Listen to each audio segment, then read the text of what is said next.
Good morning, good afternoon, good evening internet, and welcome back to my YouTube channel, Economical Rides.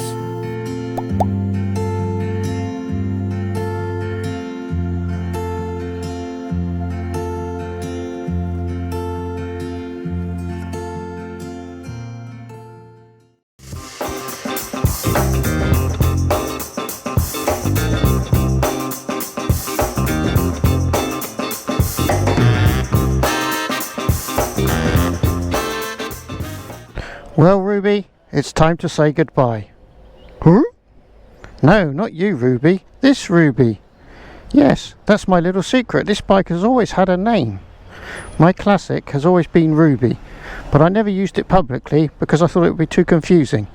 And I thought Ruby would probably want too many sausages.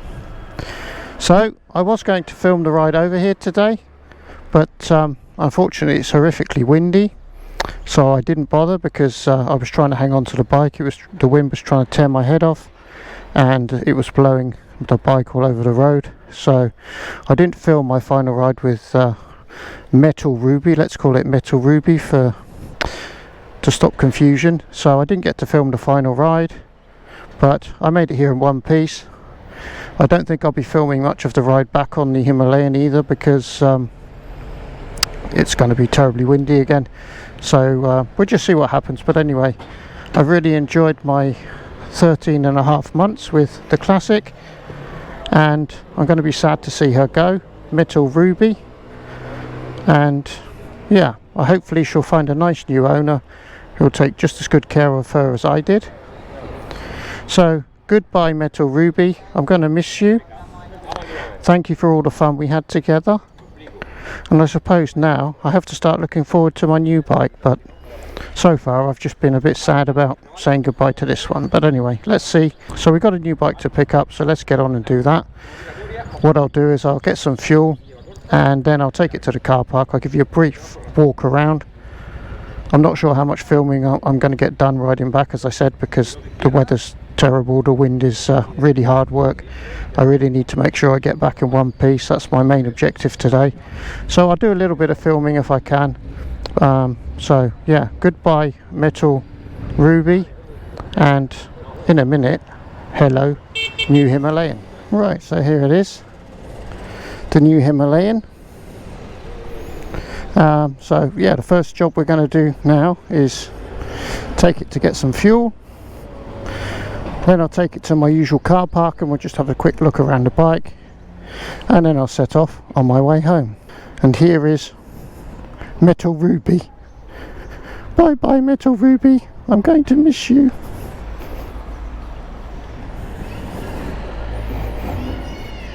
So let's see how we get on with this beastie. So here it is, my Mirage Silver Himalayan. I've gone for the black cases because I always thought the silver ones were a little bit try-hard, Ewan and Charlie. I think the black one's a little bit more subtle. I think it looks quite good in combination with the silver and black on the tank. So yeah, not a lot to talk about. I mean, we all know the Himalayan, it's been out for a long time. I've got the adventure specs, I've got the crash bars, the handguards and the luggage. This is supposed to be a 2023 model, but I'm a bit confused by that because on a 2023 model you get a USB charging port, which is absent on this bike, and you're not supposed to get a tripper. Well, I have a tripper, so I think this is probably a 2022 bike, but I've no idea. I did order a 2023, and I did say it's important that I get the 23 because I need the USB port. So the dealer was as surprised as I was when the bike arrived without one. So they're going to try and sort that out for me, and I said, yeah, don't worry about it, I'll pick the bike up now and you can fit the charging port when it comes in for its first service. So that's the plan. In a couple of weeks it'll be due a service anyway, so then we'll bring it in and get the charging port fitted.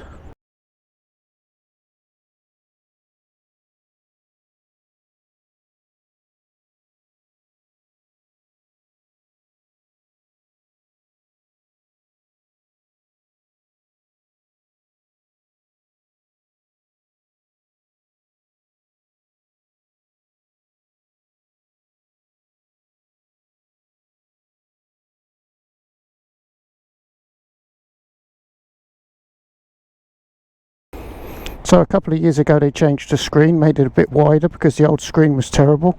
So I'll be interested to see how that works. And I believe they've also made the seat a bit more comfortable a year or two ago. So, because the original Himalayans were renowned for having pretty hard seats. So I'm quite excited to ride it home now. I'll do a little bit of filming on the way back, but as soon as I get into the open roads, the wind's going to pick up, so I'll probably stop recording then and concentrate on fighting the wind. But yeah, we got it here okay. We filled it up. Getting on and off it with the cases on is a little bit of a challenge for me. I keep kicking things, so that's something I'm going to have to get used to. But yeah, let's set off home and I'll be back in a little bit. Right, so we've just got off the motorway, so hopefully we can do a little bit of a chat while we're riding through this little urban area. Just to give you my first impressions.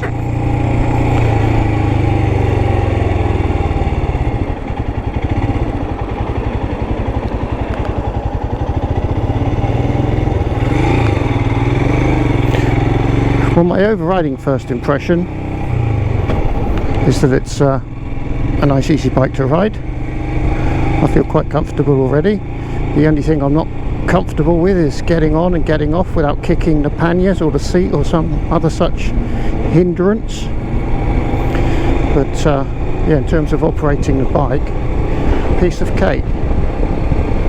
On the motorway I was doing about 90 k's, only very briefly, and at that speed the bike already felt very relaxed, significantly more so than the 350s. So I'm liking it so far. I just need to get used to the having the cases there, not kicking them all the time, and yeah, just getting my leg over the seat. But that'll just be something that I can get the hang of with practice. I'm sure there are various techniques for doing it in an elegant fashion, none of which I currently master.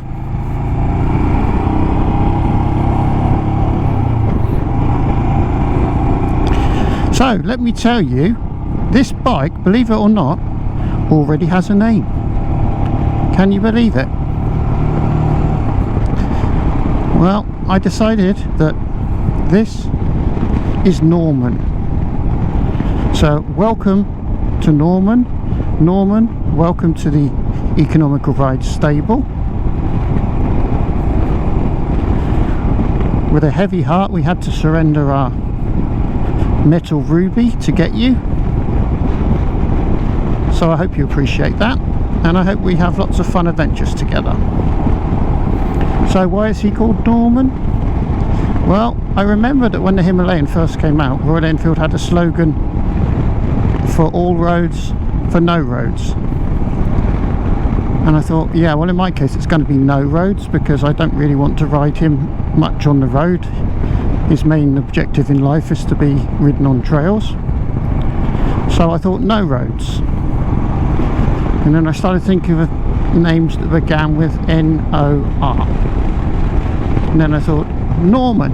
Norman, that's a cool name. I like Norman. And yeah, so this is No Roads Man, Norman. So this is my No Roads Man. He's on the road at the moment, but you know, that's compulsory. He's also going to be on the roads getting me to the trails, of course. But I'm really liking it so far, and I actually think this screen is doing a pretty decent job. It's a terribly windy day, but yeah, I feel quite comfortable sat here at 50 miles an hour. So I hope the audio is not too bad for you. As soon as we get into a more exposed area, you'll notice how bad the wind is. It's pretty horrific.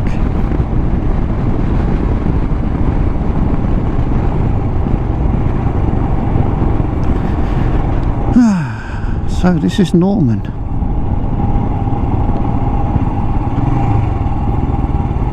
It would be a lovely day if it wasn't for the wind. I think it's about 25 degrees today.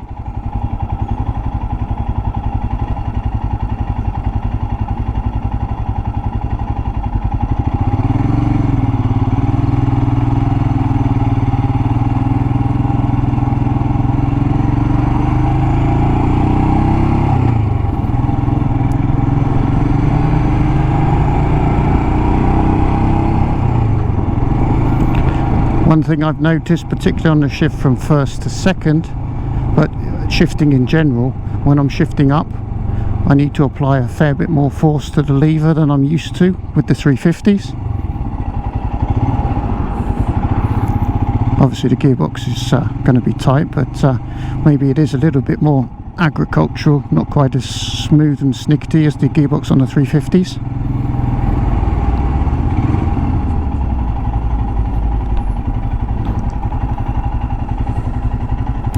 As you can see, my luck with the red lights continues. Mind you, we did pass a couple earlier, so I mustn't complain.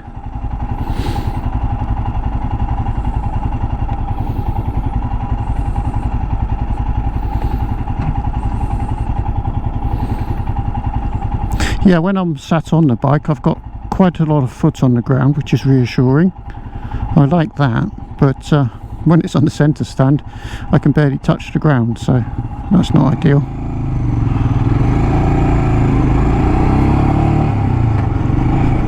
Yeah, so I'm going to have to figure out how I'm going to get the bike off the centre stand without dropping it. I'm a little bit petrified at the moment, but hopefully I can practice that at home.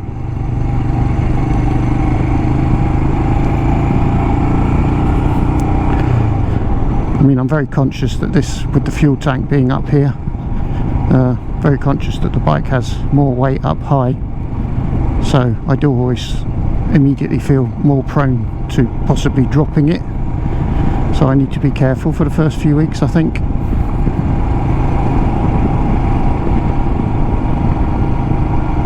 But yeah, liking it.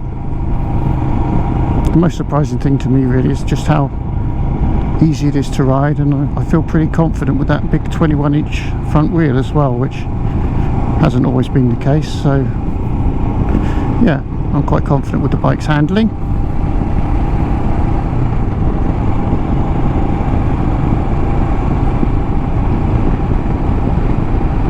Now here we go, now we should be into the windy zone, I think.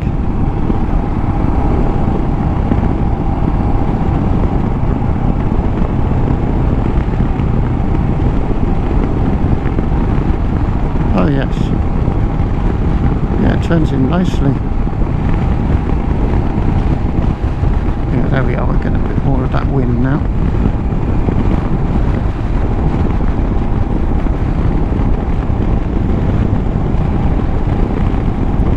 So, anything else to report? Obviously I've only ridden 5 kilometres so far, but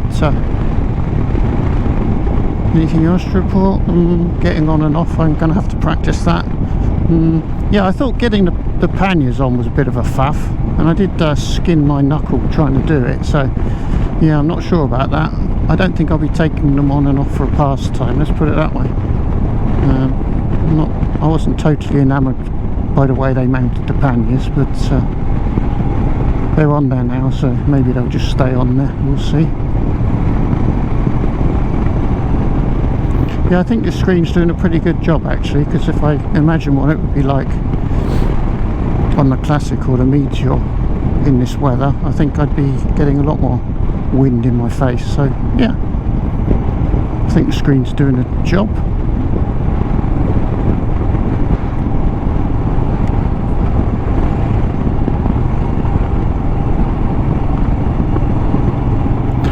So today is a Friday, and I was kind of keen to get the bike today so that I could tinker with it over the weekend and possibly even ride it, but apparently it's going to be even windier over the weekend, so I don't think I'll be riding. But if I've got the bike over the weekend, I can probably at least fit the parts that I need to fit to it, like my phone holder and my camera mounts. So I'll probably get that done at the weekend, and then I think my next ride will be the first non-horrifically windy day after that, whenever that may be.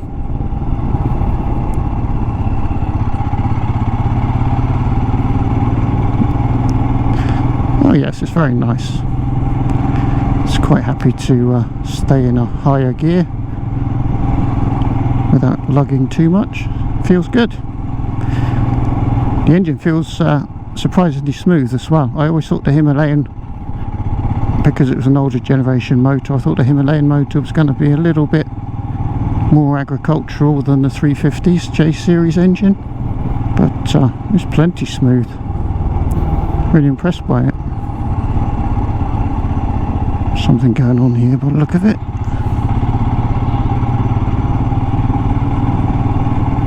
Get some air, it's getting a bit warm in here.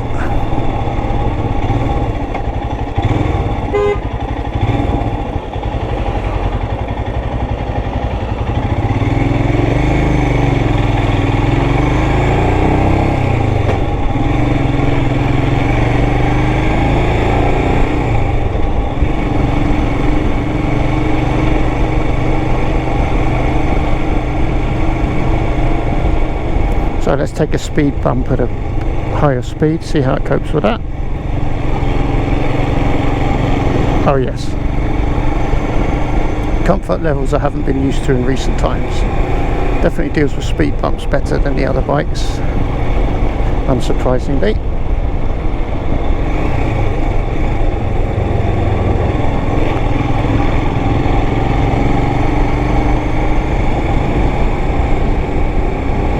So the plan is probably for the first couple of rides I'm going to ride the trails that I've already ridden, the ones that I rode with the Classic and the Meteor, just so that I haven't got too much to cope with, and that way I can also see how much difference it makes having a proper bike for the job rather than taking one of those bikes down there which wasn't really designed for it. So I think that will be the next video, and I will be out filming that as soon as the wind subsides.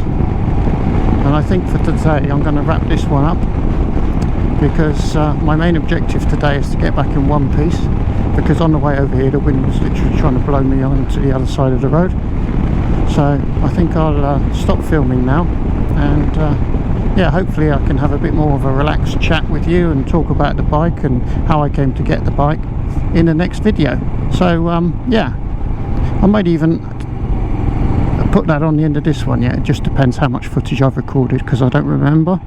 But anyway, I'll stop this section of the video for now, and I thank you very much for watching, and hopefully I'll be out again very soon on the Himalayan in less windy conditions.